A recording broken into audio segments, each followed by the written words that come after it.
Bismillahirrahmanirrahim. Assalamualaikum warahmatullahi wabarakatuh. Alhamdulillahi rabbil alamin. Wassalatu wassalamu ala asrafil anbiya'i wal mursalin wa ala alihi wa sahbihi wa man da'a bidakwatihi wa iltazzama bitariqatihi wa tarasama khutaha jalalakidatan islamiyatan asasan fikrati wa ahkama syar'iyatan mikiasan ya'malih wa mastaroniyah kami. Asyhadu an la ilaha illallah wa asyhadu anna Muhammadan abduhu wa rasuluhu la nabiyya ba'dah. Alhamdulillah, segala puji syukur kehadirat Allah Subhanahu wa taala. Salat dan salam kita curahkan pada junjungan besar kita Nabi Allah Agung Muhammad sallallahu alaihi wasallam, yang kita berharap semoga aktivitas kita di pagi yang indah ini di mana betul tadi Allah turunkan hujan yang insya Allah berkah ini, karena satu tetes air hujan itu ditadah oleh satu tangan malaikat. Jadi bisa kebayang kalau hujan kayak gini kira-kira berapa banyak malaikat di luar daripada malaikat yang juga datang ke majelis ilmu untuk mendoakan orang-orang yang juga bermajelis ilmu. Masya Allah, kita berdoa semoga apa yang disampaikan hari ini bermanfaat dan mampu menjadikan ibu-ibu menjadi muslimah terbaik, pencetak generasi-generasi terbaik insya Allah, amin ya rabbal alamin. Ibu-ibu yang dirahmati Allah, sebelumnya perkenalkan saya, nama saya Wimar Aditya. Izinkan saya menggantikan guru kami semua Ustadz Felix Siau, karena beliau masih ada di Madinah, insya Allah masih beberapa hari lagi beliau akan datang ke Bogor, insya Allah kembali ke tanah air. Untuk itu mari kita sama-sama simak lanjutan dari apa yang disampaikan Ustadz Felix Siau. Jadi hari ini sebetulnya ada beberapa hal yang ingin saya sampaikan. Kalau dalam rangkaian sesi akidah saya ada 8 pertemuan untuk disampaikan. Tapi yang mau saya sampaikan hari ini adalah pertemuan berjudul Why Should We Need Religion? Kenapa kita butuh agama? Ibu-ibu sekalian dirahmati Allah, anak-anak kita itu tidak seperti kita zaman kita kecil. Sekarang kita kenal dengan istilah bukan millennials lagi Bu, tapi Generation Z. Oh taib. Sekarang anak-anak itu kita sebut dengan anak-anak generasi Z. Itu beda sekali karakternya dengan kita waktu kita kecil. Kalau ibu-ibu bilang millennials, saya itu millennials. Jadi millennials itu bukan anak kecil Bu. Tapi millennials itu generasi yang lahir sekitar tahun 80-an sampai tahun 90 sekian. Nah di atas tahun 2000-an itu namanya Gen Z. Nah salah satu cirinya anak Gen Z ini, kalau misalkan ibu punya putra putri umur, ya kalau sekarang umur sekitar 10 sampai 20 tahun lah ya. Di bawah itu namanya Generation Alpha. Itu beda lagi nanti ceritanya. Ini kayak adik yang di depan gitu kan ya, yang masih umur 5 tahunnya namanya Gen Alpha. Nah di atas itu namanya Gen Z, saya millennials. Nah nanti ada lagi Gen X di atas saya, mbah saya namanya baby boomers. Nah itu karakternya beda-beda. Tes, enak ini kayaknya Bu ya. Kita ganti ini aja, siap. Jadi untuk Gen Z ini ada satu karakter yang ibu-ibu harus pahami, karena ibu adalah madrasah daripada anak-anak ibu semuanya. Anak Gen Z ini gak suka didikte, gak suka didoktrin, gak suka dipaksa untuk memahami. Ibu kalau kita kecil masih ada guru yang suka bilang begini, gimana murid-murid, iya atau iya, nah, gitu kan ya. Benar atau benar gitu kan ya. Ustadz-ustadz juga kadang suka menyampaikan dengan cara seperti itu. Itu diterapkan ke anak Gen Z gak bisa. Karena di kepala dia selalu bertanya, kenapa harus begini? Kenapa nggak begitu? Apa alasannya begini? Kenapa nggak begitu? Nah, termasuk juga dalam pembahasan agama, banyak anak-anak kita itu yang bertanya, sebetulnya fungsinya agama itu apa? Mereka bisa saja kita paksa untuk sholat, tapi kalau kita nggak kasih tahu alasan kenapa dia sholat, ya kalau kita nggak ada mungkin dia nggak sholat. Maka hari ini kita butuh why, butuh alasan kenapa agama itu penting. Nah catat baik-baik ibu-ibu, hari ini paling tidak akan ada 3 pembahasan yang ibu-ibu dapatkan. Itu bisa dilihat di layar di sebelah kiri ya, atau sebelah kanan. Nah jadi yang pertama adalah apakah itu berpikir. Ini melanjutkan dari pembahasannya Ustadz Felix sebetulnya. Apakah itu berpikir? Berpikir itu adalah sesuatu yang kayaknya sudah biasa kita lakukan, tapi kita kadang lupa bertanya gimana sih proses berpikir? Apa sih yang menyebabkan sebuah berpikir itu menjadi berpikir? Maksudnya gini, kita dulu belajar jalan, betul ibu-ibu? Kita belajar ngomong ya, kita belajar berbahasa, tapi kadang kita lupa belajar mikir. Mikir itu apa? Jangan-jangan selama ini yang kita lakukan bukan mikir, lah terus apa? Nebak mungkin? berprasangka mungkin, tapi kita pikir itu pikir. Nah maka hari ini kita mau membedah mikir itu apa. Terus yang kedua, apa semua hal bisa dipikirkan? Nah ini mau kita bahas. Karena banyak sekali ada jenis-jenis orang yang salah dalam menggunakan akalnya. Dalam menggunakan konsep berpikirnya. Catat baik-baik, 2 kesalahan orang berpikir. Yang pertama, gak mikir babar blas, gak mikir sama sekali. Yang kedua, kebablasan berpikir. Kebablasan ibu-ibu tahu ya, itu bahasa Jawa atau bahasa Sunda? Nah saya orang Jawa soalnya. Kebablasan itu kelewatan. Jadi ada yang gak mikir sama sekali, ada yang kelewatan mikirnya. Kalau di dalam Islam, mungkin jenis orang-orang yang bisa dikatakan agak nggak mau berpikir itu contohnya kalau kita sebut ya Islam kejawen, ibu tahu? Ada orang ngambil buah di pasar, dimakan, ditanya sama yang jual, bayarlah mas, enak aja bayar, buah-buahnya Allah kenapa harus bayar? Ngerti maksud saya? Itu nggak mikir sama sekali. Yang kedua, mikir tapi kebablasan, semuanya dia mau pikir, ujungnya jadi Islam liberal. Ujungnya jadi Islam yang membebaskan segala sesuatu atas pikiran. Nah jadi ini pentingnya untuk kita mendudukan mikir itu batasnya apa. Yang ketiga, ujung daripada semua cerita ini adalah untuk memahamkan kepada kita kenapa agama itu penting. Nah jujur ibu-ibu ini materinya agak cukup berat karena ini materi tentang mikir berarti banyak mikirnya. Ibu-ibu fokus ya. Kita baca basmalah lagi, bismillahirrahmanirrahim. Semoga Allah mudahkan cerita tentang ini, saya coba sampaikan seringan mungkin tentang konsep berpikir. Kita coba jelaskan. Berbicara tentang kepribadian manusia, manusia itu ternyata sangat terpengaruh dengan yang namanya informasi. Apa bu? Informasi. Jadi gini ceritanya, ada 2 jenis makanan. Makanan yang pertama masuknya ke mulut, larinya ke usus. Contohnya apa bu? Batagor, nasi uduk, apa itu yang kayak ketoprak kalau di Bogor namanya? Doclang ya misalnya itu. Atau soto, mie Bogor. Nah, itu adalah makanan yang masuknya kemana? Mulut, larinya ke usus. Ada satu jenis makanan lain yang larinya bukan ke mulut, tapi ke mata dan telinga. Diteruskannya bukan ke usus tapi ke otak, namanya informasi. Sekali lagi, informasi adalah makanan yang gak kelihatan bentuknya tapi sama-sama bahaya kalau berbakteri. Kalau makanan fisik, Ustadz kemarin menjelaskan ya, fisik sama non fisik, ya kan ya, penting mana, fisik atau non fisik? Non fisik itu relatif lebih penting, salah satunya adalah bab ini. Makanan itu kalau berbakteri, iya kita bisa mules, kita bisa diare. Tapi ya insya Allah 2 hari 3 hari gitu ya, beser-beser sembuh. Tapi yang bahaya kalau yang berbakteri bukan makanan fisik tetapi makanan non fisik yang namanya informasi, kita bisa sesat. Dan nyembuhin orang sesat itu gak semudah nyembuhin orang diare, bisa dipahami? Cuma kira-kira menurut ibu-ibu itu kalau ngelihat anaknya lebih stres ngeliatin anaknya makan makanan yang kotor atau nonton informasi yang salah. Betul, saya ingat banget zaman saya kecil ibu saya biar saya nggak jajan sembarangan dibikin bekal. Ya biar kalau jam istirahat saya makannya adalah bekal yang dibuat ibu saya di rumah biar saya nggak makan sembarangan di pinggir jalan. Karena ibu saya khawatir kalau perut saya sakit nantinya. Tapi jarang ada ibu-ibu yang stres ngeliatin anaknya nonton film Korea.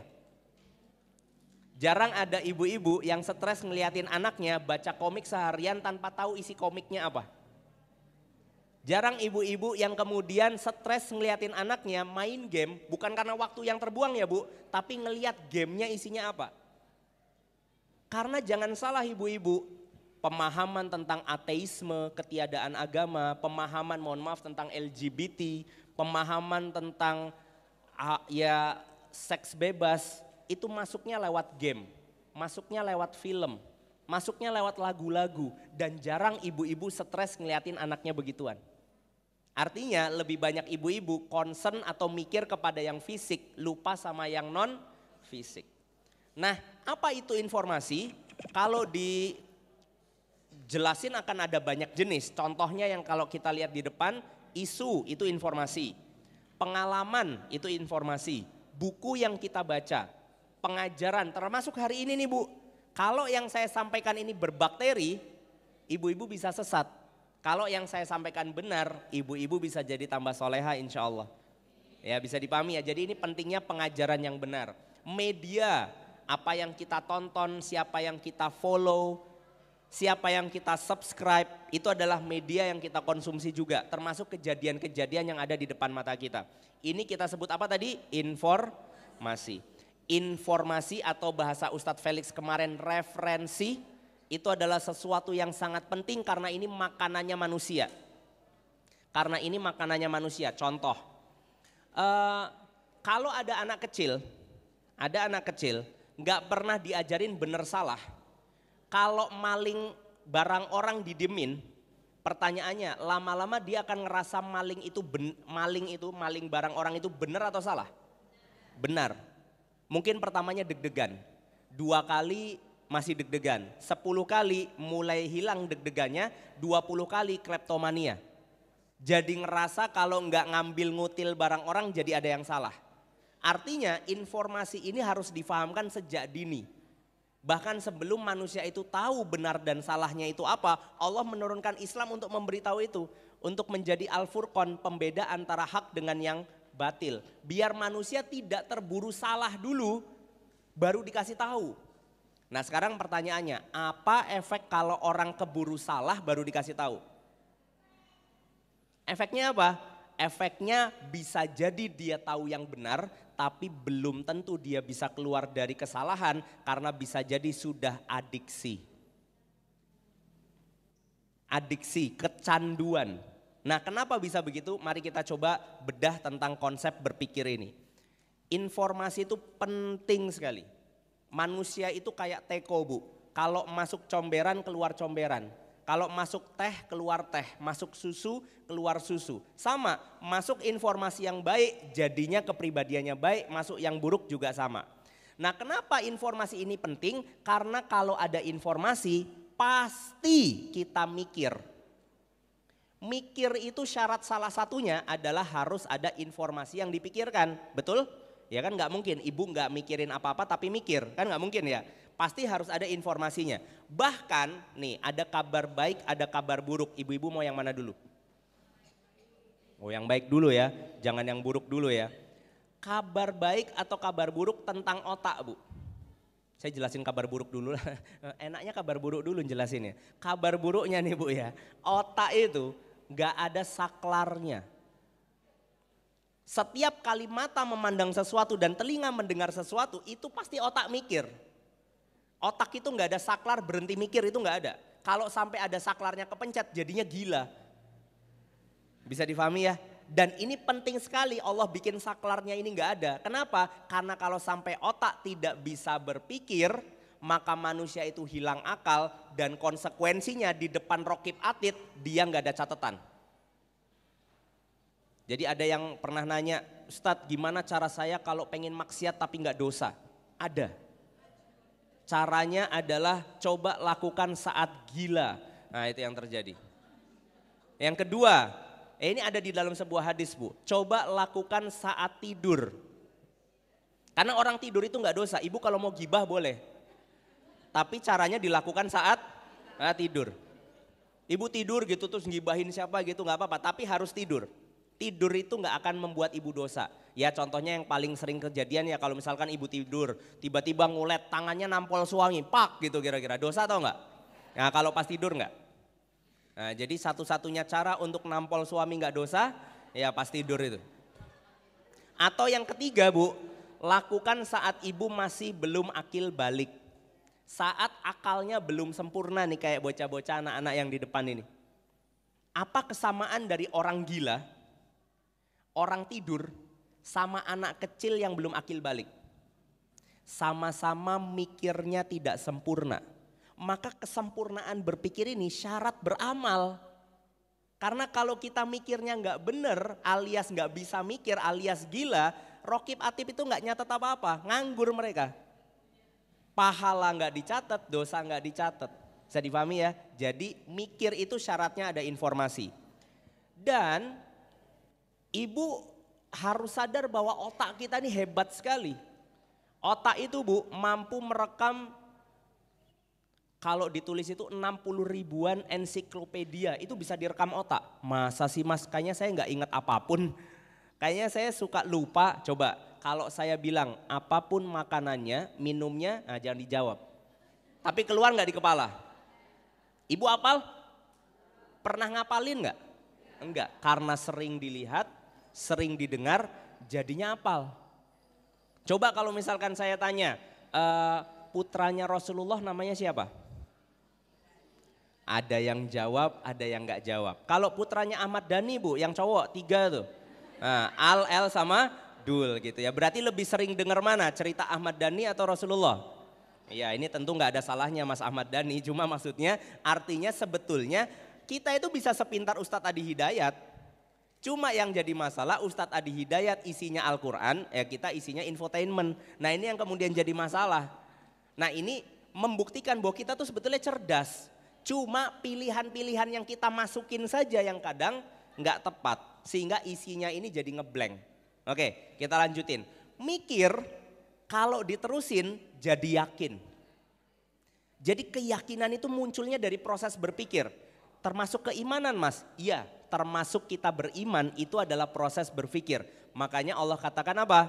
Inna fi khalqis samawati wal ard wa ikhtilafil laili wan nahari la ayati liulil albab. Allah itu bikin langit dan bumi silih berganti malam dan siang. Itu untuk apa? Untuk menjadi tanda-tanda kebesaran Dia, tapi itu semua hanya bisa dilihat oleh orang yang mau berpikir. Jadi berpikir itu landasan untuk mengenal Allah. Mikir, yakin. Ibu punya anak, biar nggak naik tangga, ibu bilang jangan naik tangga, di atas ada setan 1 kali. Besok dibilang lagi jangan naik tangga, di atas ada setan 2 kali. Diulang sampai 10 kali, kira-kira anak ini jadi percaya nggak kalau ada setan beneran? Bisa dipahami? Mikir, jadi yakin. Maka jangan suka bohongin anak kecil. Karena kebohongan yang dilakukan terus menerus jadi kebenaran. Jangan tuh hati-hati gitu. Sampaikan aja apa adanya sama anak-anak ini biar anak-anak ini tahu.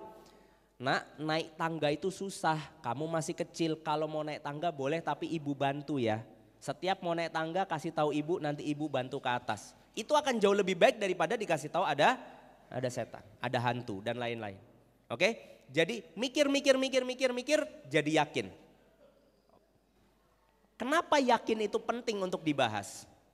Karena kalau sampai ada orang yakin tapi nggak mikir, lihat saya kasih tanda coret. Keburu yakin tapi nggak mikir, ini namanya baper. Kalau dalam internet itu istilahnya baper. Ya, baper artinya apa Bu? Panjangannya bawa perasaan. Bawa perasaan itu adalah ketika ibu dapat informasi nggak dipikir dulu tapi langsung dirasa. Makanya tadi saya bilang kita butuh latihan mikir biar kita tahu bedanya mikir sama baper. Contoh, ada bom meledak. Tiba-tiba yang disyuting orang bercadar. Kalau orang nggak mau mikir, langsung maunya baper, apa kira-kira kesimpulannya? Wah, orang Islam ini bahaya ya kalau ngajinya terlalu serius misalnya. Oh, ternyata orang-orang bercadar ini ya yang kemudian jadi oknum-oknum bom bunuh diri. Padahal saya mau tanya, cadar tinggal dipakai gampang? Orang gila bisa pakai cadar? Ya kasih aja gitu kan ya. Atau siapa gitu kayak di jalan orang kriminal siapapun bisa dikasih cadar? Bisa. Cuma kan yang jadi masalah kan begini, kalau ada pejabat korupsi, dia nggak pakai peci, tapi giliran ditangkap pakai peci, itu kan jadi masalah. Yang cewek juga sama, giliran kemudian maksiat nggak ada masalah, tapi giliran ketangkep pakai jilbab. Akhirnya yang di benak orang itu apa? Oh, orang Islam ini orangnya kayak gini. Nah itu yang namanya baper. Dan dunia kita ini sekarang dunia yang ngajarin kita baper di level yang paling tinggi. Ibu ngeliat sosial media, ibu ngeliatin teman-teman ibu di sosial media. Kira-kira kalau yang diupload itu yang bagus-bagus apa yang jelek-jelek? Iya, lagi jalan-jalan diupload, lagi healing, nah, orang zaman sekarang ya. Lagi healing gitu ya, lagi nyewa villa diupload, lagi belanja di mall yang mewah diupload, makan makanan mewah diupload, kumpul sama teman-teman yang keren-keren diupload. Kira-kira kalau dia lagi mules kira-kira diupload atau enggak? Enggak gitu kan ya. Kalau dia lagi nggak pakai make up mukanya udah kayak nggak karuan diupload atau enggak? Enggak. Bisa dipahami ya? Tapi kan yang kita lihat kan yang bagus-bagus terus. Ujungnya kalau orang baper mikirnya apa?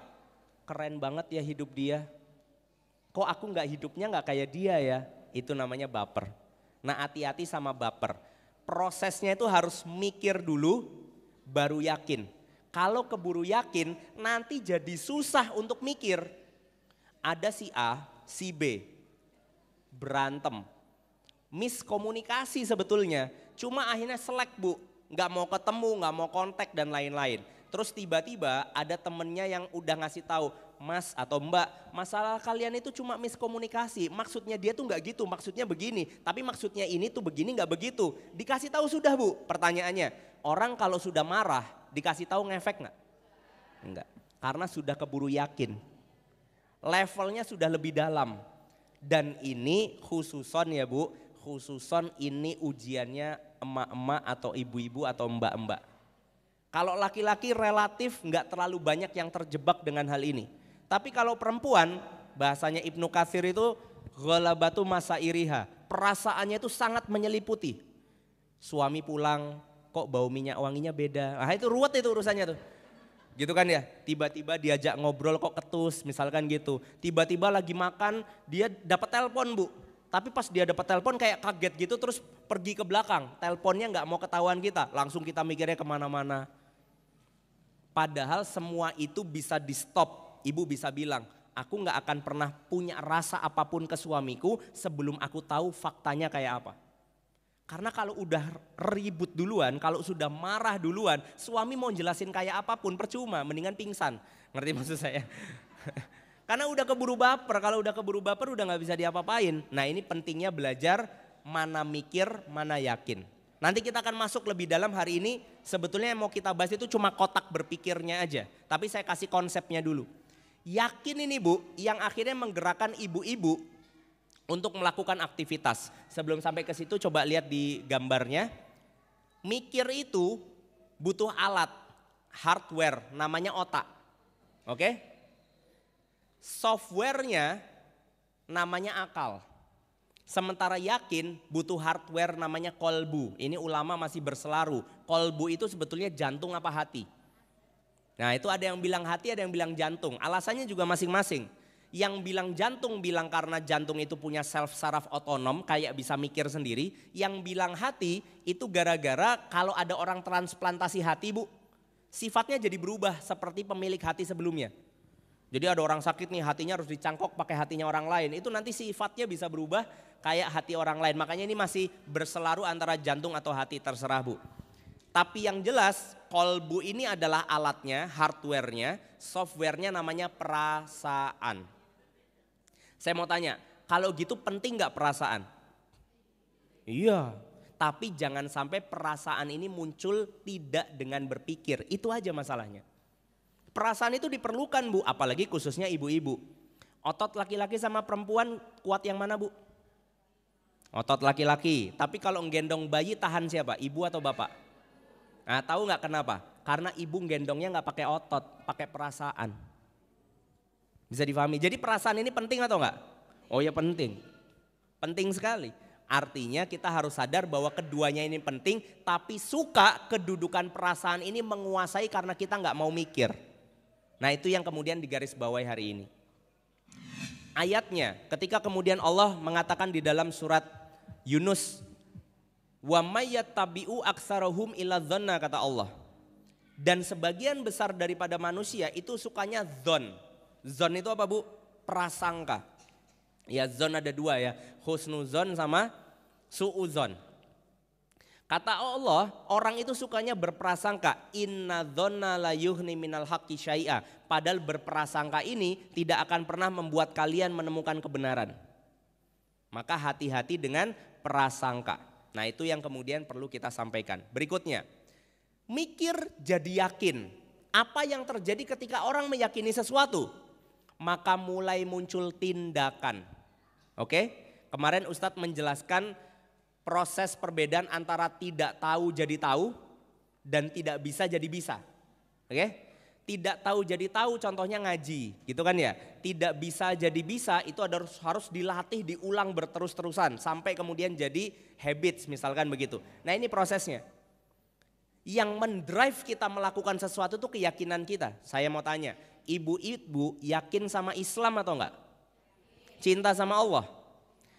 Paham bahwa Allah dan Rasulnya nyuruh ibu-ibu untuk ngaji. Karena ngaji itu adalah kewajiban bagi setiap muslim. Ibu yakin itu? Keyakinan itu yang dorong ibu datang ke sini. Maka nggak mungkin orang duduk di sini tapi nggak mau ngaji, nggak punya pemahaman tentang konsep ngaji itu penting. Orangnya nggak datang ke sini, Bu. Maka tindakan itu berdasarkan keyakinan, keyakinan berdasarkan pikiran, pikiran berdasarkan apa? Informasi. Kalau anak ibu lingkungannya, teman-temannya nggak pernah ngomongin agama, ngomonginnya Mobile Legend terus, mainan game terus, atau Korea terus.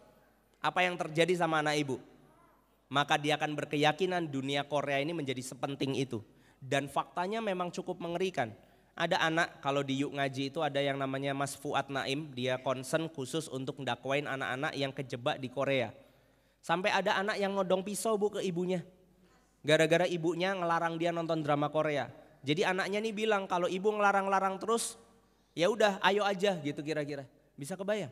Jadi dia lebih cinta sama opa-opa yang dia nggak tahu siapa itu, ya dibandingkan sama ibunya sendiri. Kok bisa muncul seperti ini? Karena informasi terkait Korea mengalahkan informasi dia terkait ibu dia itu siapa.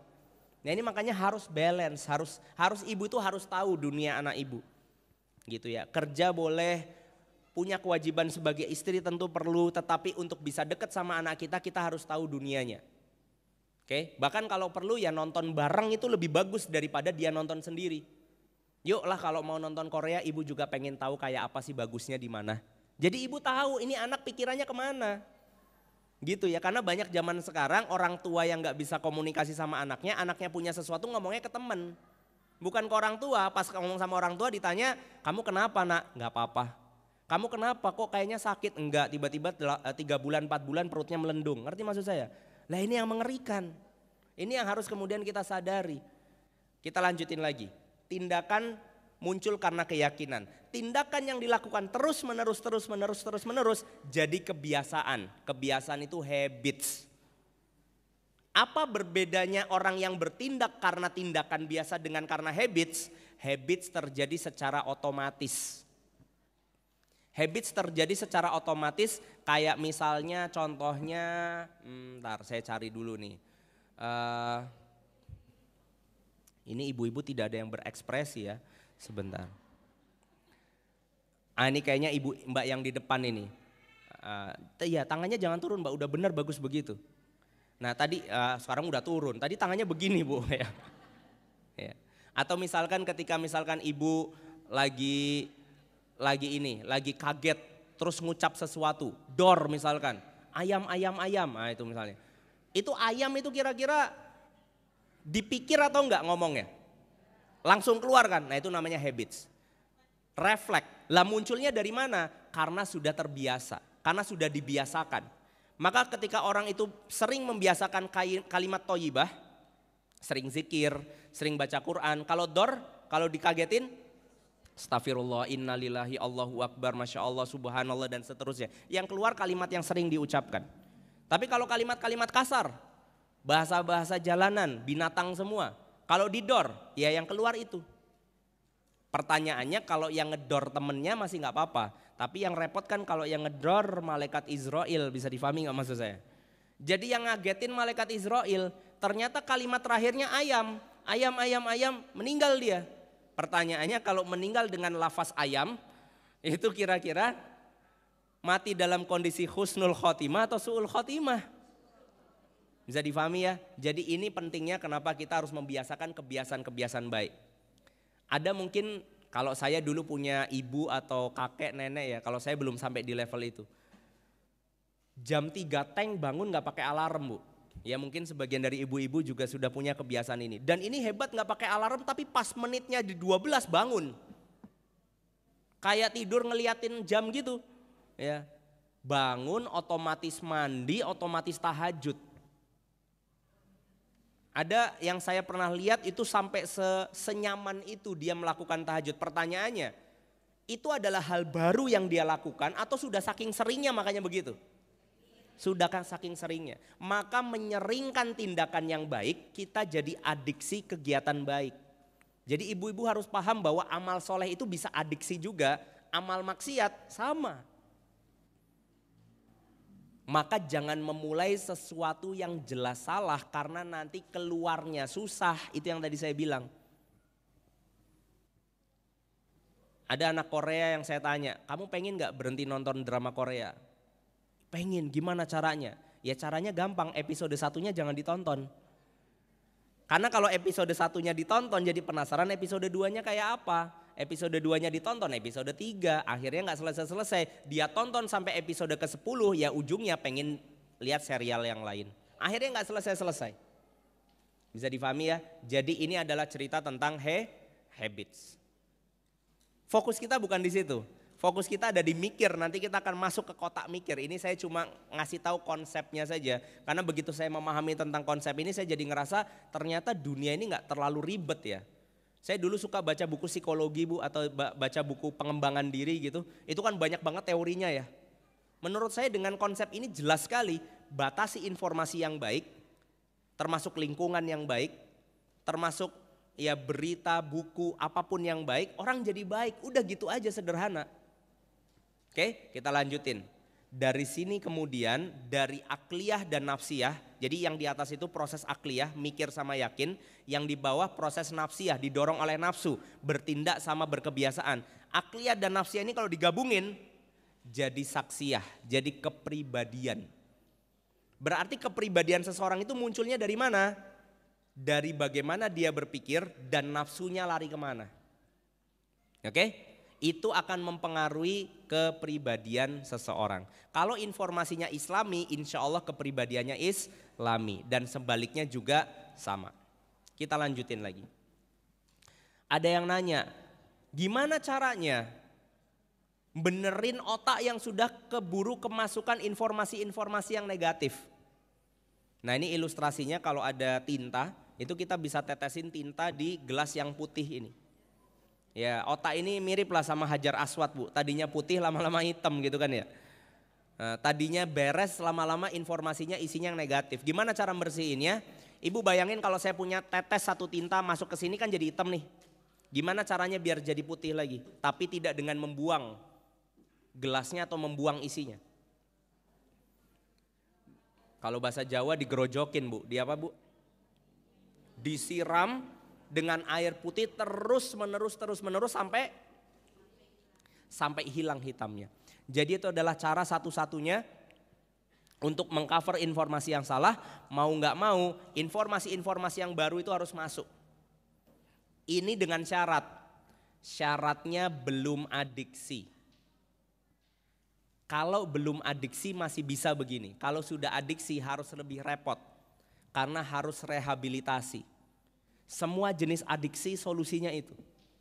Adiksi narkoba, adiksi pornografi, adiksi apalagi ya contohnya ya, maling tadi, kleptomania misalnya. Itu harus direhabilitasi.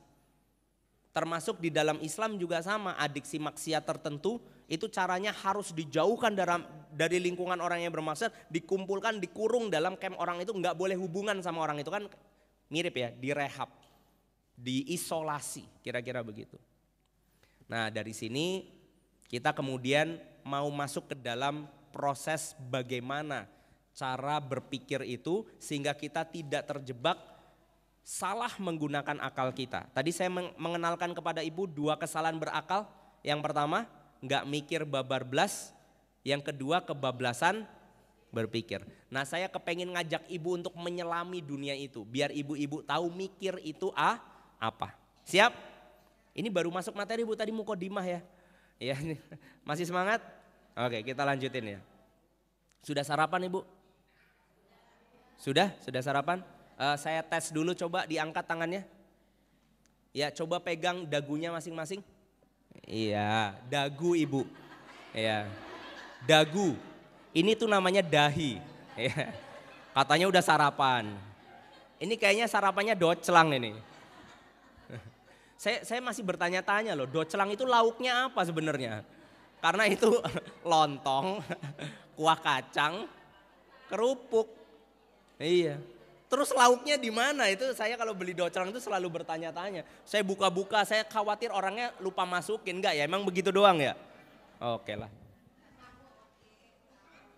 Kita lanjutkan.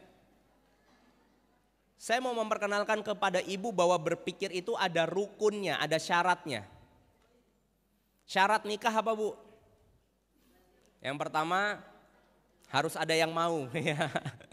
Kalau nggak ada yang dinikahin nggak bisa nikah bu. Yang kedua ada walinya, ada saksinya, ada maharnya, dan ada ijab kabul. Baru kemudian orang bilang sah, gitu kan ya? Itu syarat nih nikah. Ternyata mikir itu ada syaratnya. Hilang satu nggak jadi mikir. Catat baik-baik. Yang pertama, ini ada 4 ya syaratnya ya. Yang pertama harus ada yang dipikir. Alias harus ada faktanya. Yang mau dipikirin apa. Dan faktanya itu adalah sesuatu yang sudah atau sedang diindra oleh kita. Sudah diindra berarti dia masuk ke dalam memori kita. Sedang diindra berarti ada di depan mata kita. Bu, kalau saya ngasih informasi kepada telinga ibu, saya yakin ibu bahkan matanya bisa ngelihat sesuatu. Nggak percaya?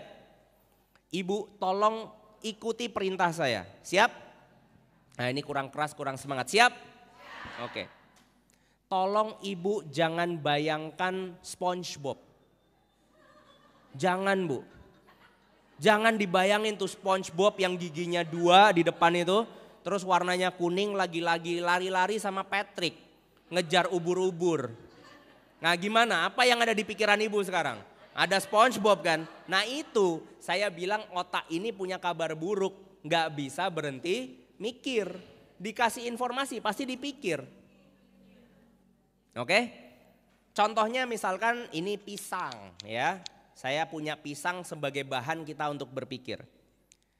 Ibu-ibu sekalian, kalau kita mau mikir, selain daripada harus ada yang dipikir, misalkan pisang, harus ada pengindra untuk menyerap pisang itu apa. Indra kita ada berapa?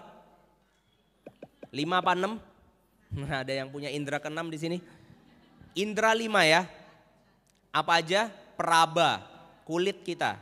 Terus mata untuk ngelihat, kemudian mulut, lidah untuk merasa, mengecap, hidung untuk nyium bau, kemudian telinga untuk dari 5 indranya manusia untuk menyerap informasi ini, pilih 2 bu yang menurut ibu paling penting. Semua penting, yang paling mata, oke 1, yang 2 telinga. Mata sama telinga ini adalah 2 indera yang boleh dikatakan terpenting dari 5 tadi. Karena kalau ini sampai hilang salah satu, ibu akan sulit sekali menerka informasi. Contohnya, misalkan ada orang gak bisa ngelihat, mau kita kasih tahu kalau ini namanya gelas. Gimana caranya? Dipegangin, oke ini ceritanya saya nggak bisa lihat ya, saya tutup mata saya, ini saya dipegangin gelas terus, ya, biar saya tahu ini namanya gelas gimana bu? Ibu ngasih tahu ke saya karena saya masih bisa dengar, oke? Ibu bilang gelas, oke? Ibu bilang gelas, terus saya tahu oh ini yang namanya gelas, oke? Dikasih tahu ini namanya kaca kalau dibanding pecah gitu ya, oke? Dah nih. Minum juga sama, diminumin. Ini gelas ini fungsinya buat minum dan nanti lama-lama walaupun saya nggak pernah ngelihat gelas, saya tahu kalau nemu yang kayak gini namanya gelas. Oke, sekarang orang nggak bisa denger. Ini orang nggak bisa denger bu, saya nggak bisa denger nih. Pengen tahu kalau ini gelas, gimana caranya? Diliatin, terus biar saya tahu kalau ini gelas gimana? Ya? Oh dikasih tahu minum kan saya jadi tahu fungsinya. Kalau pengen tahu ini namanya gelas gimana? Ditulis. Saya masih bisa ngelihat. Oke? Pertanyaan ketiga. Seumpama naudzubillah ada orang yang dari lahir nih Bu, gak bisa lihat, gak bisa denger. Itu cara taunya kalau ini gelas gimana? Diraba, oke. Pertanyaannya, saya bisa meraba gelas, tapi kan saya gak pernah bisa nyebut kalau ini gelas.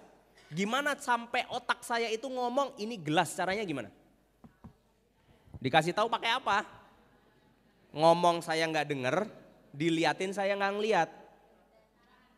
Diminum, saya akan tahu fungsinya, tapi taunya ini gelas dari mana? Diraba, saya akan tahu bentuknya gelas, tapi saya taunya ini namanya gelas itu gimana? Hayo loh. Ya? Oh ibu bilang sulit, ya gimana? Ya? Jawabannya nggak bisa. Susah. Hampir mungkin dikatakan mustahil kecuali Allah kasih keajaiban.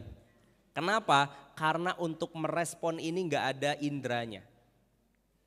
Saya selama-lamanya tidak akan pernah tahu ini namanya gelas. Saya cuma tahu kalau begini, ya ini mungkin caranya begini. Sederhananya, orang yang nggak bisa ngeliat dan orang yang nggak bisa denger, dia akan sulit untuk berakal walaupun akalnya sehat. Dan menariknya Allah sampaikan ini, Masya Allah, di surat Yunus ayat 31, Allah katakan, siapakah yang memberi rizki kepadamu dari langit dan bumi? Allah lanjutkan, atau siapakah yang kuasa menciptakan pendengaran dan penglihatan? Maka katakanlah, mengapa kamu tidak mau bertakwa kepadanya? Kepada yang menciptakan pendengaran dan penglihatan. Maksud Allah itu sederhananya gini, kok bisa ada manusia diciptain mata dan telinga, gara-gara itu dia bisa mikir, tapi ujungnya dia jadi liberal dan menyalahkan Allah?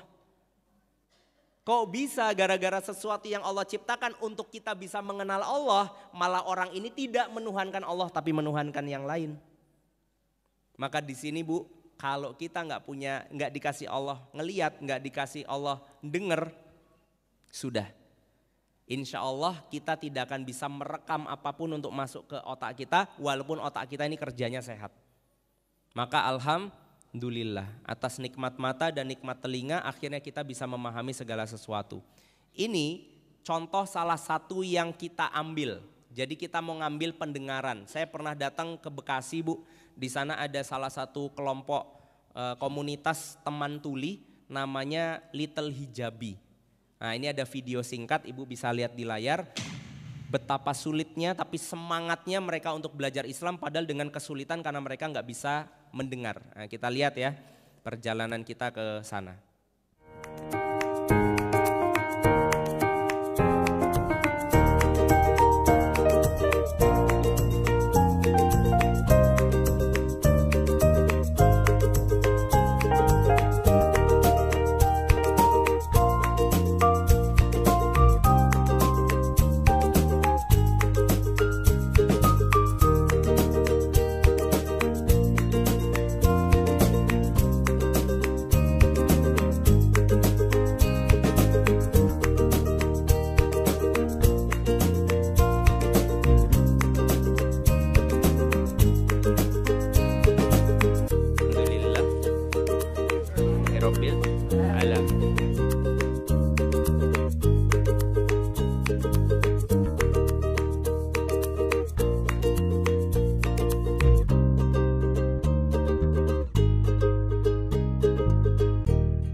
Kalau kita kan dengar azan bangun, kalau mereka nggak dibangunin buat ngelihat azan. Ya jadi nanti ke kelasnya gitu bangunin mereka satu, bangun. Setelah mereka bangun didudukin, setelah mereka duduk satu bangkit, terus kemudian mereka dengan bahasa isyarat azan. Ini betapa susah perjuangannya mereka, bahkan belum ada standarisasi Al-Quran dalam bahasa apa ya itu? Iya, belum ada. Pelan-pelan mereka baru mentranslasi paling kul huwallahu ahad, Allahu somad, baru surat-surat pendek. Karena bahasa itu, bahasa ini apa namanya tadi? Iya, itu tuh nggak ada standar internasionalnya, itu nggak ada. Mereka harus bikin sendiri. Yang kalau ketemu sama teman tuli di negara yang lain mungkin bisa jadi nggak nyambung karena ya sama kayak kita lah, punya bahasa Indonesia, mereka punya bahasa Inggris gitu. Misalkan assalamualaikum, tadi gimana? Assalamualaikum warahmatullahi wabarakatuh misalnya. Ini keberkahan gitu. Tapi kalau ininya 3 kali artinya hujan. Ya kayak gitu Bu. Ekspresi juga menentukan. Jadi untuk berkomunikasi itu sering miskomunikasi karena mereka nggak tahu sebetulnya ini tuh apa. Tapi mereka berjuang luar biasa. Nah ini kalau nggak bisa dengar. Kalau nggak bisa lihat, jujur agak lebih mudah walaupun sama sulitnya. Jadi kalau ibu ambil satu di antara dua, tadi kan 2 yang sudah kita ambil ya, mata sama telinga ya. Coba pilih satu yang lebih penting dari 2 itu. Lebih penting daripada satu yang lainnya yang mana? Mendengar. Itu lebih berat nilainya daripada mata. Iya, kenapa? Karena saya punya ustadz di Jogja, namanya Ustadz Yitno, hafiz Quran, buta. Bisa SMS-an, WhatsApp juga bisa. Nyalain komputer, buka Microsoft Word bisa. Ya walaupun harus dengan panduan suara gitu kan ya.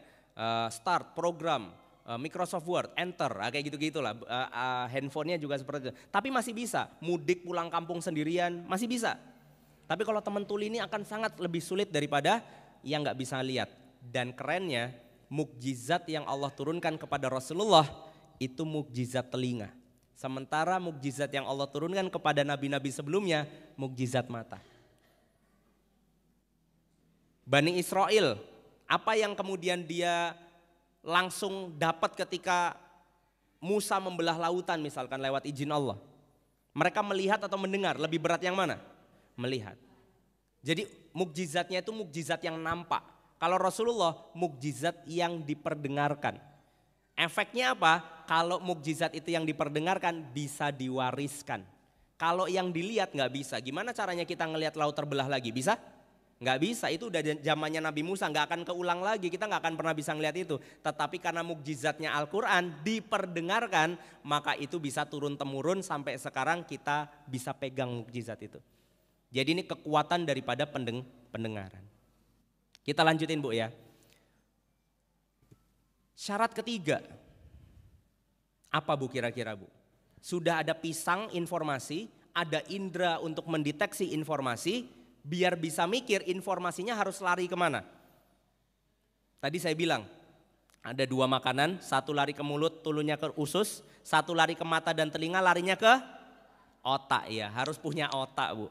Nah ini syarat yang ketiga. Jadi bedanya indera itu untuk merespon apa yang ada, otak itu untuk mikirin apa yang ditangkap sama indera. Oke, jadi harus ada otaknya. Tapi ternyata informasi indera dan otak tidak menyebabkan binatang bisa berakal. Iya enggak? Binatang bisa ngelihat pisang enggak? Bisa mengindra pisang enggak? Binatang punya otak enggak?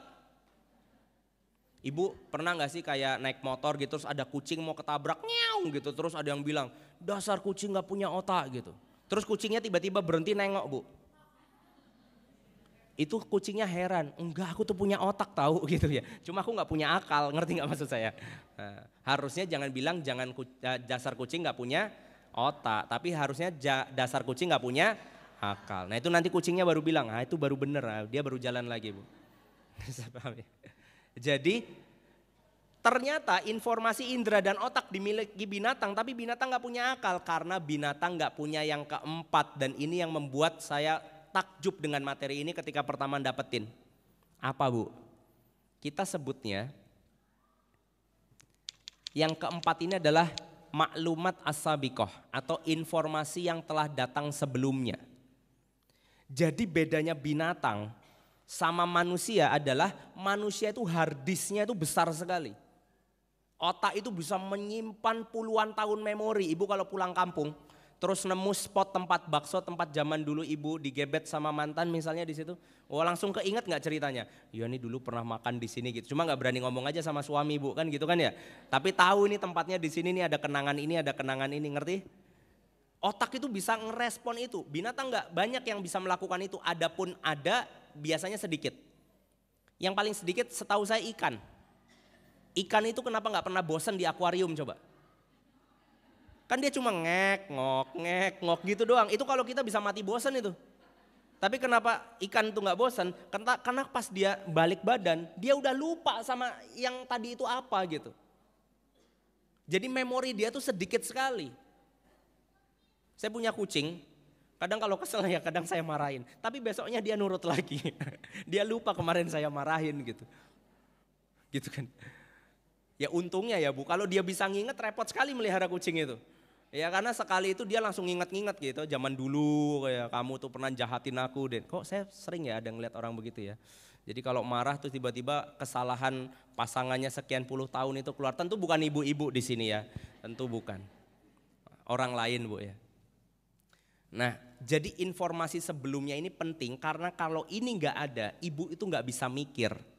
Nah apa informasi sebelumnya? Perhatikan baik-baik. Yaitu tadi asuhan, idola, buku, pengajaran, pengalaman, kejadian dan lain-lain. Contoh misalkan saya ambil contoh asuhan. Ibu kalau punya bayi, baru selesai disapih, mulai bisa makan sesuatu.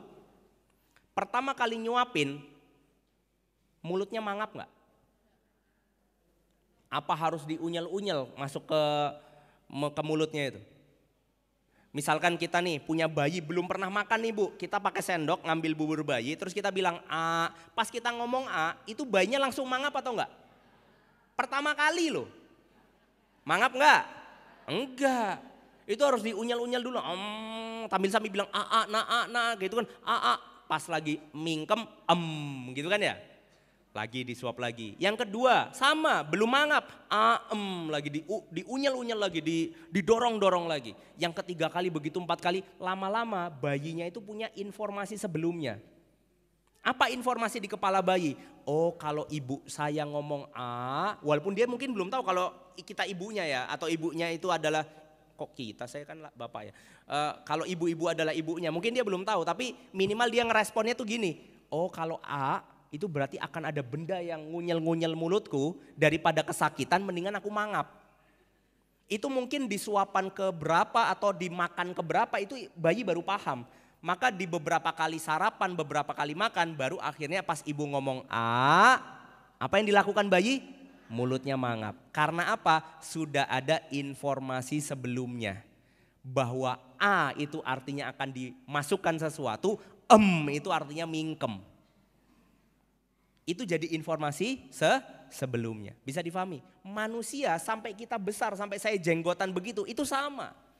Ketika menghadapi sebuah hal, saya itu tidak tahu maklumat as-sabiqah, saya pasti ngarang.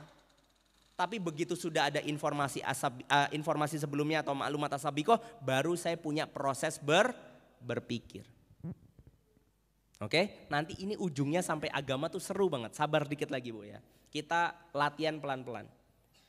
Nah ada pertanyaan, siapa yang pertama kali mengajarkan semua informasi? Kalau kita normalnya siapa tadi? Ibu. Pertanyaannya, yang ngajarin ibu segala sesuatu itu siapa? Normalnya, nenek gitu kan ya? Yang ngajarin nenek? Bukan neneknya dong, ibunya nenek. Buyut. Nah, yang ngajarin buyut? Apa namanya? Ya itulah, apa? Ya itulah ya. Kalau di Jawa itu sampai 7 ke atas 7 ke bawah ada namanya, saya nggak hafal. Udek-udek gitu ya atau apa gitu ya. Ya ibunya buyut. Ibunya buyut yang ngajarin siapa? Neneknya buyut. Neneknya buyut yang ngajarin buyutnya buyut. Itu kalau diterusin ujungnya siapa? Ujungnya manusia yang paling ujung. Nabi Adam. Pertanyaannya, terus yang ngajarin Nabi Adam siapa? Yang ngajarin Nabi Adam tentu adalah Allah Subhanahu wa taala. Maka di sini Allah katakan di dalam Al-Qur'an wa 'allama Adamal asma'a kullaha. Dan Allah lah yang telah mengajarkan kepada Adam nama-nama benda seluruhnya. Bu, kalau kejadian ini enggak terjadi Bu, manusia itu enggak berakal. Berarti secara tidak langsung siapa yang menyebabkan kita berakal? Allah. Allah turun temurun dari zaman Nabi Adam ngasih tahu Adam ini namanya pohon. Mau bikin kayak gini tanam benihnya. Adam ini namanya, ini dikasih tahu semuanya. Seluruh hal. Makanya dulu Nabi Adam harus masuk ke surga dulu. Biar dia tahu nanti kalau di bumi harus gimana. Karena bumi dan surga itu ada kesamaan walaupun nggak bisa disama-samain. Maksudnya apa?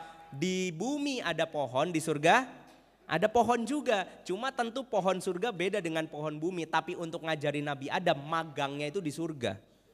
Dikasih tahu dulu, ini kayak gini namanya sungai, ini namanya gunung, ini namanya ini. Bisa difahami ya? Ini namanya makan, ini namanya minum. Itu diajarkan seluruhnya. Baru Nabi Adam diturunkan ke atas muka bumi karena memang awal manusia diciptakan untuk dijadikan khalifah. Allah katakan inni ja'ilun fil ardi khalifah. Gitu ceritanya. Nah sekarang biar nggak bosen kita kuis Bu. Siap main game? Kita kuis Bu ya. Saya pengen ibu-ibu jawab dengan cepat dan keras. Siap?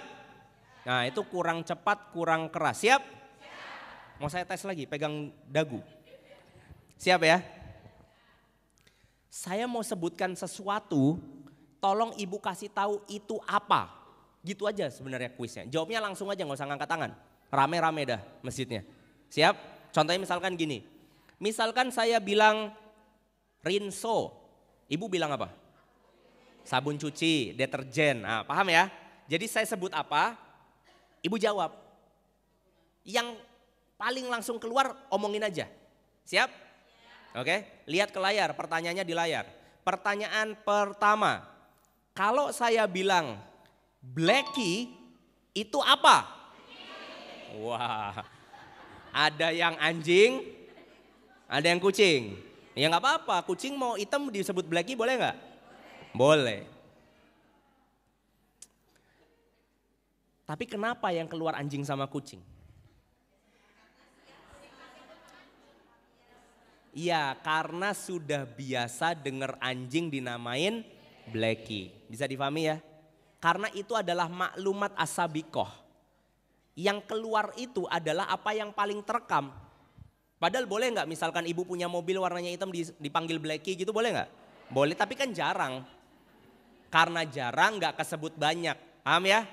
Pertanyaan kedua, jawab dan keras dan cepat. Siap? Ah, kurang keras dan kurang cepat. Siap? Lihat di layar. Kalau saya sebut nama depan, ibu langsung tebak profesinya apa. Oke? Lihat ya, saya punya nama, ini namanya agak kebule-bulean tapi insya Allah ibu harusnya adalah maklumat as-sabiqahnya. Michael. Wah, Jackson. Ya, profesinya apa Bu? Oh, padahal ada nggak Michael Jordan? Ada. Kenapa nggak kesebut?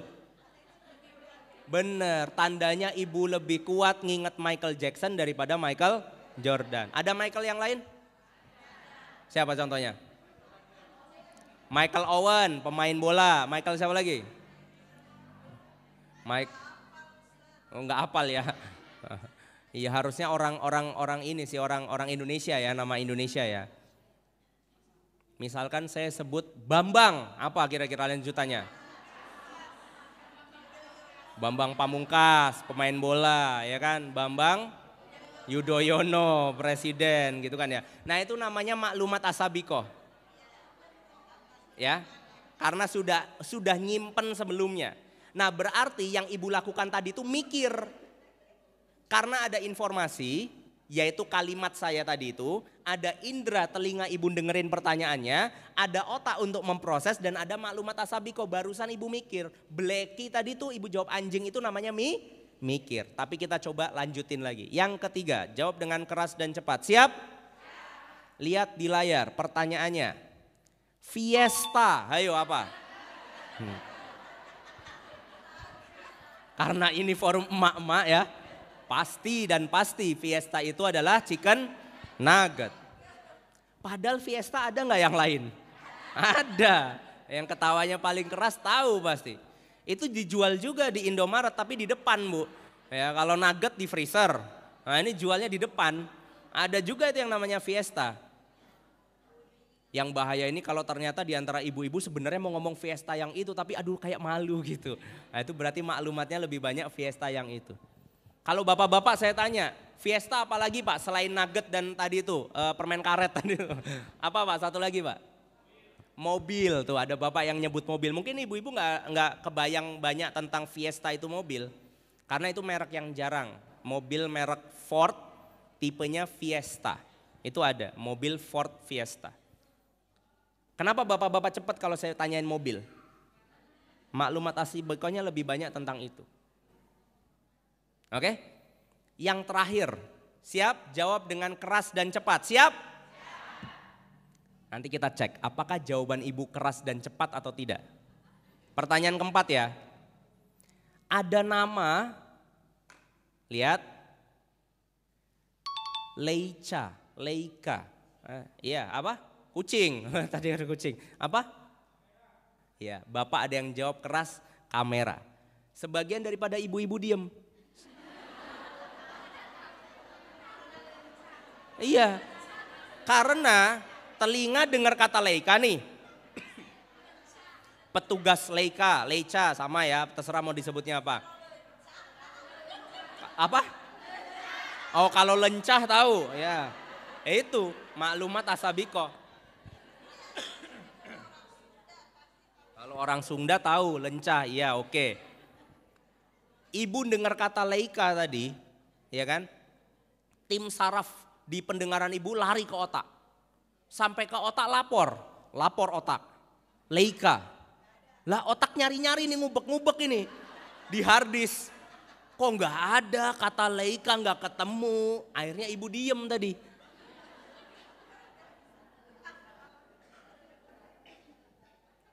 Seumpama saya paksa ibu untuk ngomong. Kira-kira ibu bakal tebak apa itu Leika?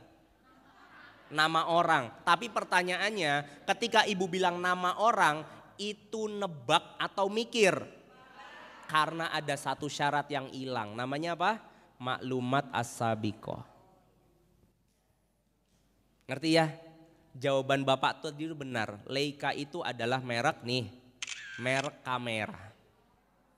Dan ini kameranya jarang. Karena kamera yang ibu lihat di belakang tengah itu harganya paling cuma 15 juta.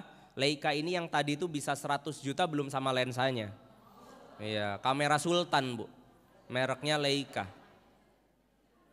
Yang tahu sedikit, maka yang bisa jawab juga sedikit. Kenapa? Karena tidak ada informasi sebelumnya. Yuk sekarang kita nonton film. Jarang ya ada pengajian nonton film. Kalau ada Ustadz Felix kan gak ada filmnya ini. Karena saya Ustadz laptop, jadi ini banyak ini film-film. Ini ada film bu. Ada bocah, lahirnya sekitar tahun 2000 ke atas. Diberikan informasi atas sesuatu yang tidak ada di zaman dia.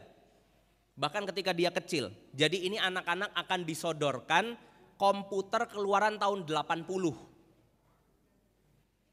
Dikasih lihat ke anak-anak yang lahirnya tahun 2000-an ke atas. Oke? Mungkin bukan 2000, 2010-an ke atas. Berarti ini komputer umurnya 30 tahun lebih tua sebelum anak ini lahir. Dikasih lihat komputer disuruh nyalain, kira-kira bengong atau enggak? Nah kita lihat, ketika manusia tidak punya maklumat asabikoh tapi dipaksa mikir, jadinya akan seperti ini. Kids reaction, jadi ini reaksi anak-anak. Ini pakai bahasa Inggris tapi nanti ada teksnya ya, semoga kelihatan ibu ya. Ibu kalau yang di belakang-belakang mau pindah ke samping depan boleh loh bu. Karena ini lebih kayak layar tancap daripada pengajian bu. Materinya ada di layar semua. Kita lihat videonya berikut ini. Today you are reacting to this. What is this? What is that? Question time! Go ahead, turn it on. Hello? It's in the back. Oh, I see where it is. Why does it have to make so much noise? Apps, games, websites, everything. But this thing right here has nothing. How do I do this? You can't do anything or even type until you hit a reset button that's on the computer. That's okay. Now, okay. How do you go on the internet? You,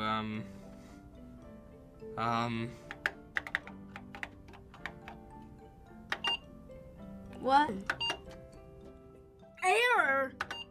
error. Answer the math problem. That doesn't make any sense. So besides the computer, there is something else next to it. These things. Power source? External disk drives. They're actually used for this. A CD. It's a CD key. Go ahead, put it in. How do I put this in? Wait, turn it around. No, other way. No, turn it around. Shut it. If the computer was already on and you put in the disk, you gotta turn the computer off and turn it back on. Oh my gosh. You guys are crazy. Yes! It worked. I don't like it. I think the game I think it broke. messed up. Do I have to pay for it? Game over. At least it's better than Flappy Bird. I don't want to do this anymore. Oke, coba tadi Ibu lihat ketika ada anak disodorkan komputer yang usianya 30-40 tahun lebih tua dari umur dia, kenapa ada anak yang ngetok-ngetok layar? Betul, karena maklumat asabiko dia ada teknologi touchscreen. Layar-layar di bandara, di perpustakaan yang gede-gede itu bisa dipencet-pencet.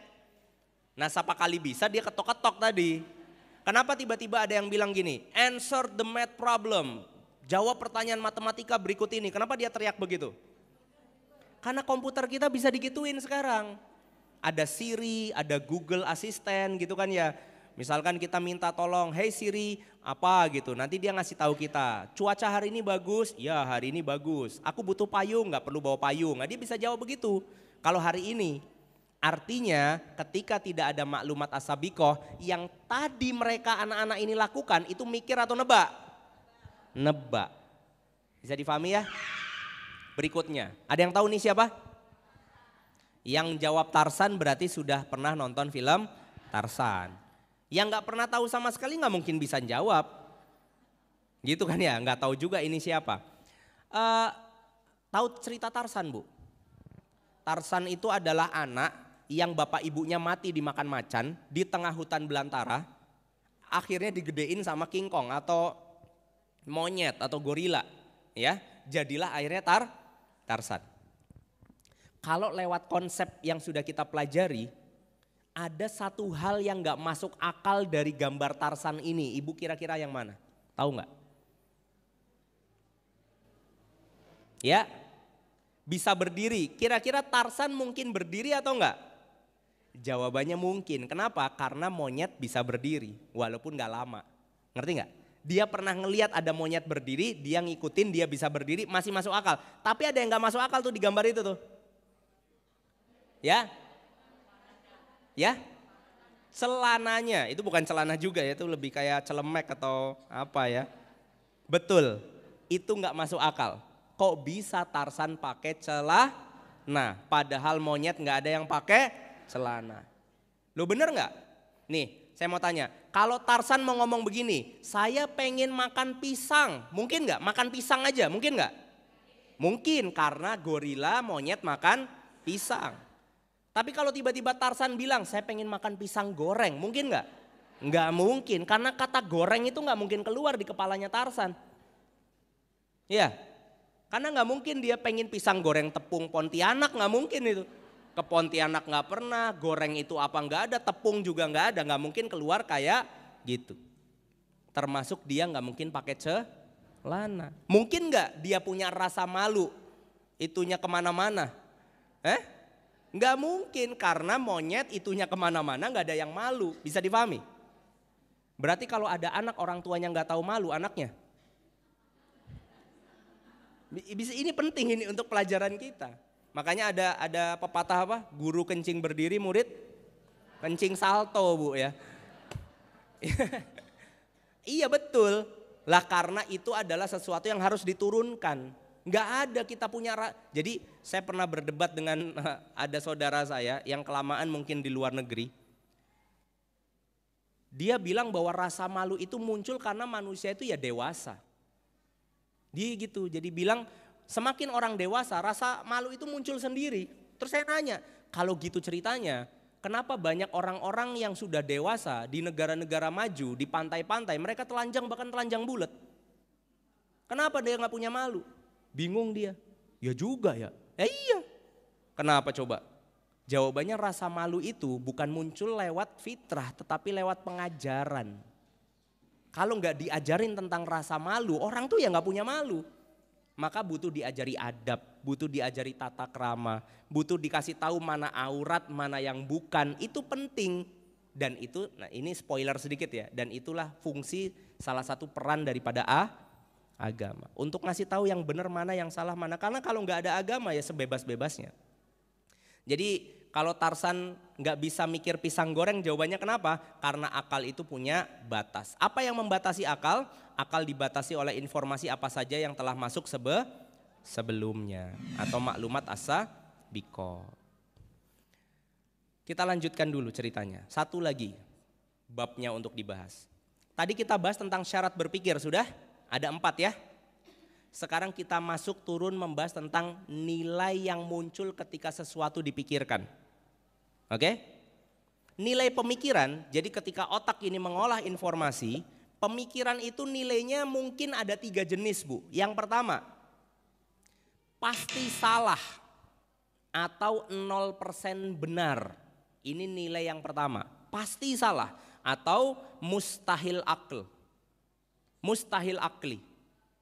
Pasti salah sudah. Itu nilai yang pertama. Yang kedua, mungkin benar, mungkin salah. Maybe yes, maybe no.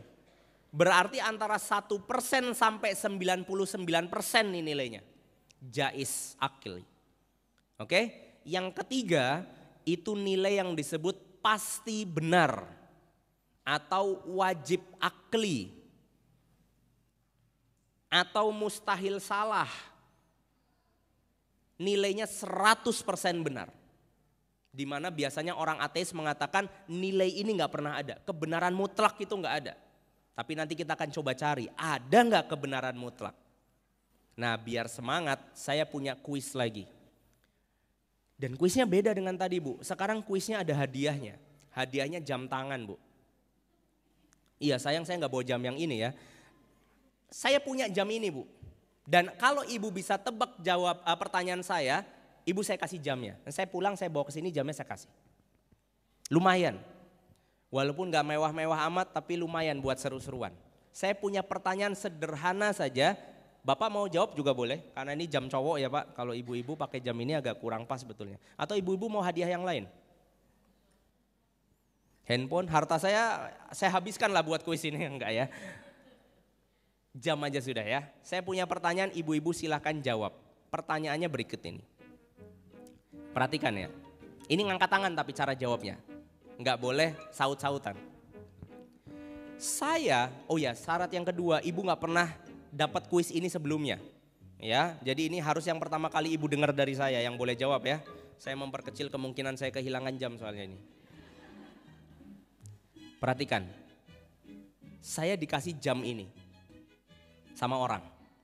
Pertanyaannya sederhana sekali. Kenapa dia ngasih saya jam ini? Angkat tangan. Duh, adek mau. Apa? Kenapa? Iya, kenapa Bu? Karena saya nggak pakai jam. Jawabannya salah atau betul? Salah. Mohon maaf ya Bu. Iya, wah ini mulai semangat ini ya. Ini saya gedein nih jamnya biar tambah semangat nih. Yuk, bisa yuk. Ya Ibu. Jam berhubungan dengan waktu, maka dia ngasih saya jam biar waktu tidak bisa kembali, betul. Oke. Kehidupan terukur dengan waktu. Nah, waktu. Nah, kenapa dia ngasih saya jam berarti Bu? Biar tepat waktu, gitu. Atau biar memahami waktu tadi. Ini jawaban yang tidak hanya salah tetapi agak menghina ini. Karena seakan-akan saya ngaret mulu ya. Coba yang belakang ya, ibu yang sana yang belakang ya. Pengen ngasih aja, salah, ada alasannya Bu. Iya yang belakang tengah. Karena dia kenal, itu sudah pasti, tapi itu bukan alasannya. Ibu yang depannya?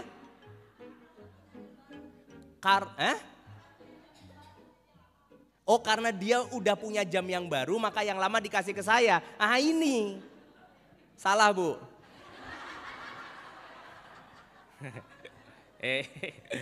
Yang ibu baju jilbab oren dulu. Tanda sayang. Ini Bu cowok yang ngasih. Udah gitu jenggotan ada tatonya lagi. Agak serem sih kalau dia sayang sama saya. Ya ibu yang pink boleh. Dimana pertanyaannya adalah kenapa saya ngasih jam dia? Oh karena kuis lagi. Jadi dia bikin kuis saya menang dapat jam. Ini saya bikin kuis ke ibu. Luar biasa pintar tapi kurang tepat. Saya kasih satu kesempatan buat bapak-bapak ya Pak. Boleh Pak?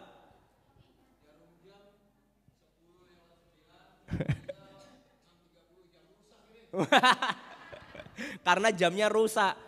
Oh iya ya rusak ya Pak ya. 10:09 terus enggak itu kan detiknya Pak, enggak rusak ini sampai sekarang masih saya pakai Pak. Kurang tepat. Ya Ibu, ya. Ya. Cindera mata oleh-oleh dari mana? Enggak, dia lagi pakai aja udah punya lama. Ya. Iya boleh. Karena saya orang baik itu pasti Bu, tapi bukan sih ya. Insya Allah kalau saya baik gitu dia. Enggak sih bercanda. Ya Ibu depan ini udah ngacung dari tadi ya Bu.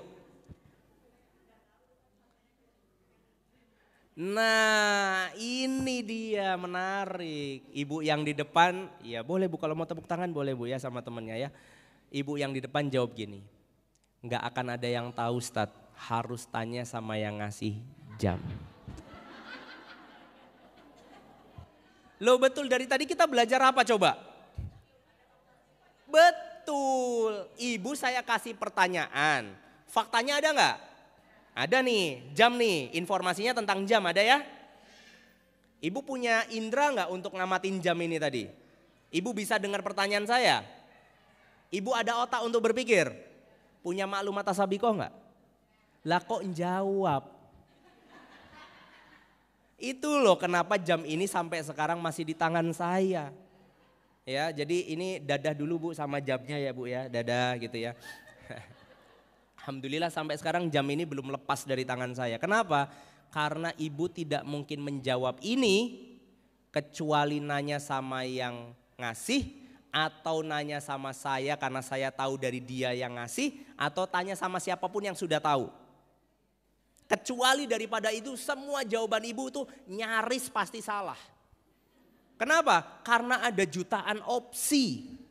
Betul nggak? Boleh nggak misalkan dia ngasih saya jam terus dia bilang, nih Mas pintumu kan suka buka-buka sendiri nih buat ganjel pintu. Boleh nggak? Boleh juga. Nih Mas di rumahmu kan banyak kucing nih buat ngelempar kucing. Boleh nggak? Boleh. Bebas aja. Namanya juga orang ngasih. Mau apapun jawabannya bebas. Tapi kalau jawabannya keluar dari dia pasti benar. Karena dia yang ngasih. Dan ibu penasaran nggak sih jawabannya apa? Pas dia ngasih jam itu saya langsung rekam. Bentar Mas, sebelum ngasih saya rekam dulu, saya mau nanya. Kenapa Mas ngasih saya jam? Ini otentik sekali jawabannya langsung dari orang yang ngasih. Tapi sebelum saya putar videonya ketika dia ngasih saya jam, saya minta ibu nebak dulu sekali lagi di kepala. Bayangan aja udah, jangan ngacung. Udah lewat ini kuisnya habis ini. Udah dapat? Coba tebak satu jawaban, saya ulang tahun kayak atau apa, bebas terserah. Udah dapat nih? Coba nanti ibu lihat kira-kira ibu mungkin gak nebak jawabannya dia ini. Siap, kita lihat di video berikut ini. Ini kayak kota tua gitu ya Mas? Iya, ini daerah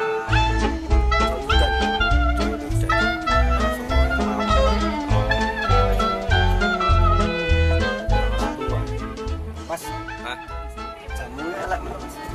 Jam ini. Apa ya? Kepikir loh jam kayak gitu. Loh, keren loh ini enting ini. Enggak, jam keren. Ini Pak jam tak kasih. Oh serius? Serius dong. Ini dikasih? Iya buat kamu aja Pak. Biar apa? Biar datang keren, maco, sangat, gahar, liar, brutal, jantan pokoknya. Oh siap. Jazakallah ya. Lumayan tuh. Ya mohon maaf Anda belum beruntung. Karena untuk bisa dapat jam tadi ibu harus jawab apa? Iya biar Mas Wimar kelihatan keren, sangar, gahar, liar, brutal apa tadi coba? Maco.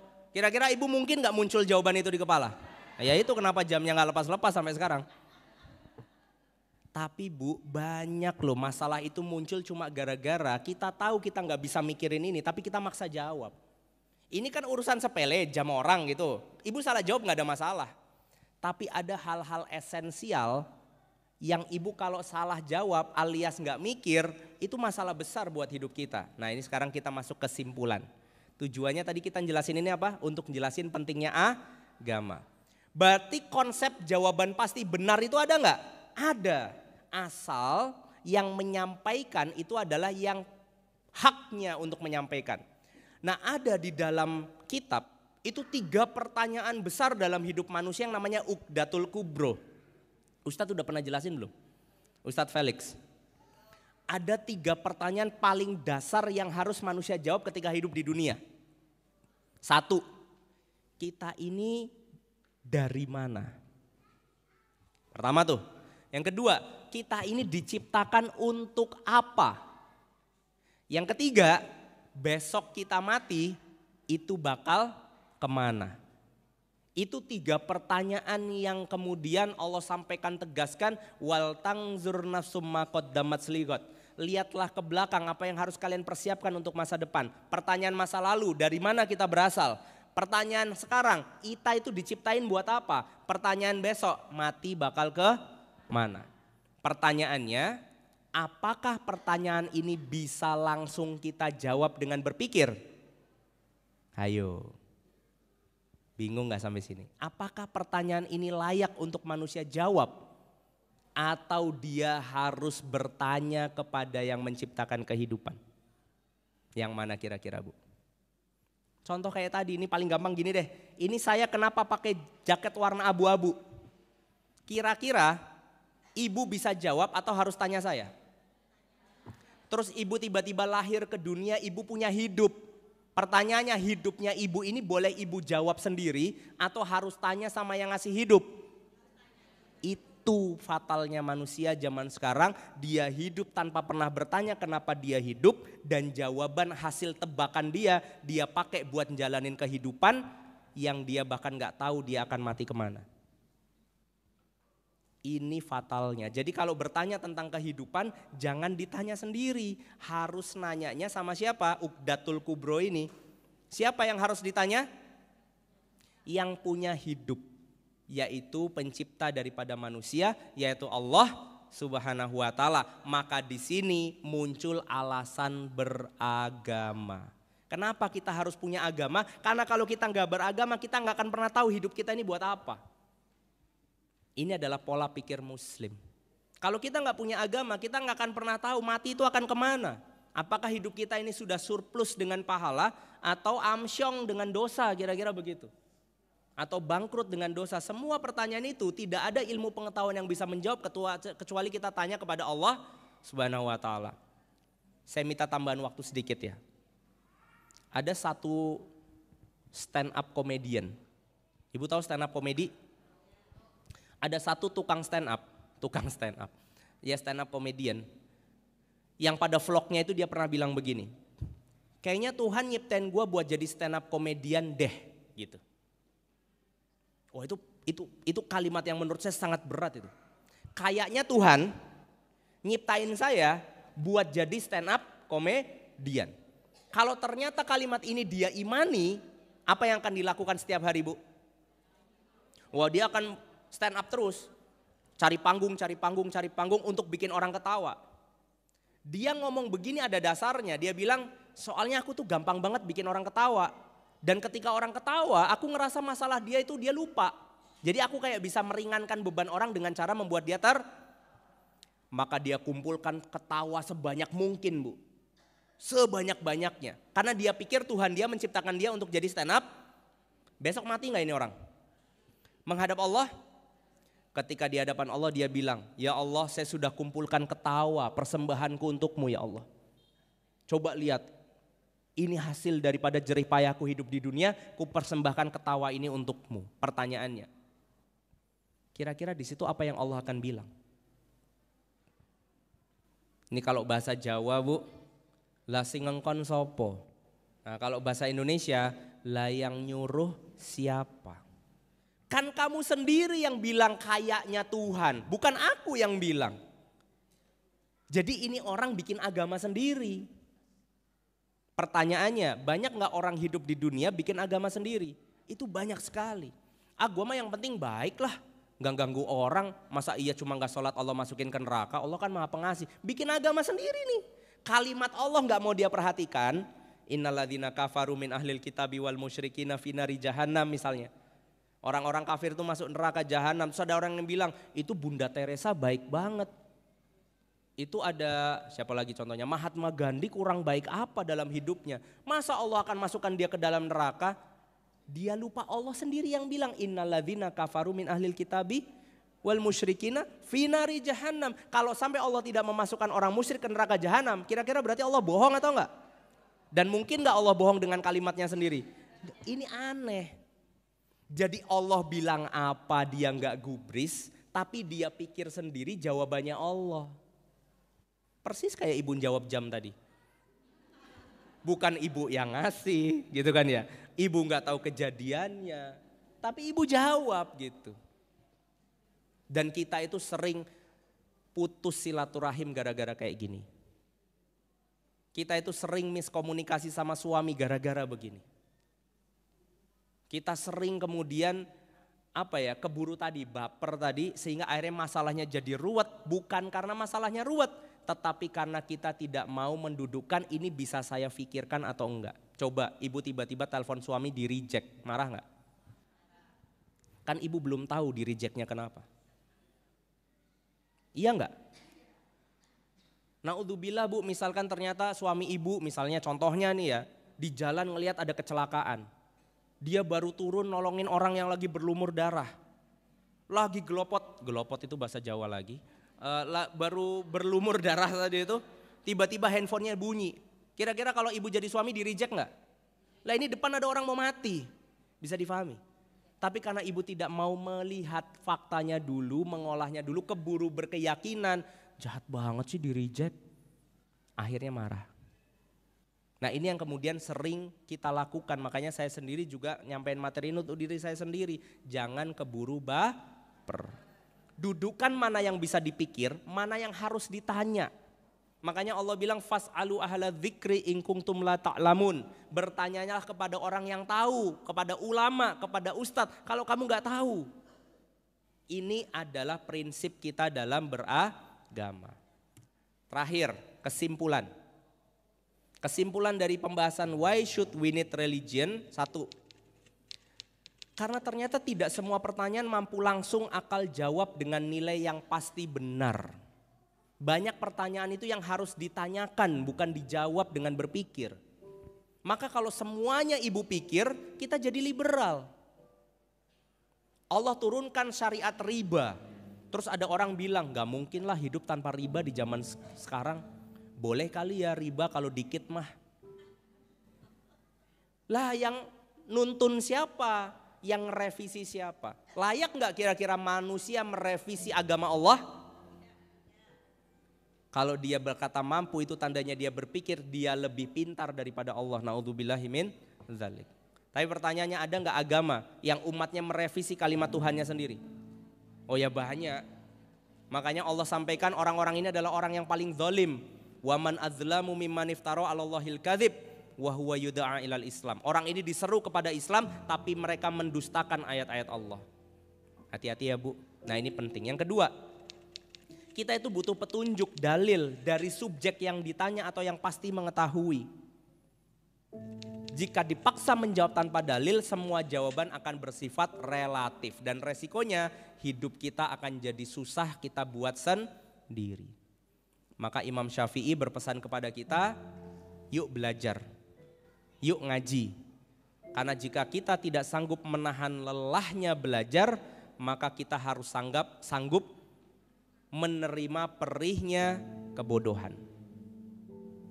Bukan karena hidup kita susah, tapi karena kita bikin susah hidup kita.